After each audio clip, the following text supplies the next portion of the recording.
നമ്മുടെ ചുറ്റുഭാഗത്ത് എത്രയോ പ്രയാസങ്ങൾ അനുഭവിക്കുന്നവരുണ്ട്. ആഴ്ചകളെ ഡയാലിസിസ് ചെയ്യുന്നവരില്ലേ, RCCയിൽ കയറിയിറങ്ങുന്നവരില്ലേ, രോഗങ്ങളും പ്രയാസങ്ങളുമായി നടന്നു പോകുന്നവരില്ലേ, കഴിക്കാൻ ഭക്ഷണമില്ലാതെ പട്ടിണിയും പരിവട്ടവുമായി കടന്നു പോകുന്നവരില്ലേ. നമ്മളെല്ലാവരും അൽഹംദുലില്ലാഹ്, നമ്മളെല്ലാവരും നല്ല ഭക്ഷണം കഴിക്കുന്നവരാ, നല്ലതുപോലെ ജീവിക്കുന്നവരാ. നമ്മുടെ ചുറ്റുഭാഗത്തുള്ള ആളുകളുണ്ടല്ലോ, നമ്മുടെ നാട്ടുകാരുണ്ടല്ലോ, പല ആളുകളും ഇന്ന് ദുഃഖത്തിലാണ്. പരിശുദ്ധമായ റമളാൻ കടന്നു വന്നിട്ട് നല്ലതുപോലെ ഭക്ഷണം പോലും കഴിക്കാൻ കഴിയാതെ പ്രയാസപ്പെടുന്നവരോ, കടങ്ങൾ കൊണ്ട് ബുദ്ധിമുട്ടുന്നവരോ.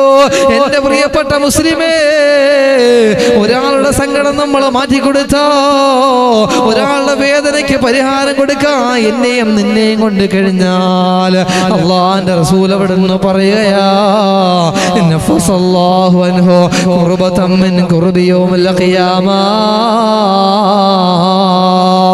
നാളെ പരലോകത്തിന്റെ പ്രയാസങ്ങൾ നമുക്ക് അല്ലാഹു മാറ്റിത്തരുമെന്ന്. ഈ ദുനിയാവിൽ ഒരാളുടെ സങ്കടം നമ്മൾ മാറ്റിക്കൊടുത്താൽ, ഒരാളുടെ വിഷമത്തിനൊരു പരിഹാരം കാണാൻ എന്നെയും നിങ്ങളെയും കൊണ്ട് കഴിഞ്ഞാലോ, നാളെ പരലോകത്തിന്റെ സങ്കടങ്ങളോ, നമ്മുടെ ബേജാറുകള്, നമ്മുടെ നൊമ്പരങ്ങളെല്ലാം അല്ലാഹു മാറ്റിത്തരുമെന്ന് നബി മുഹമ്മദ് മുസ്തഫ സ്വല്ലല്ലാഹു അലൈഹി വസല്ലമ തങ്ങൾ അവിടുന്ന് പറഞ്ഞു തരികയാ.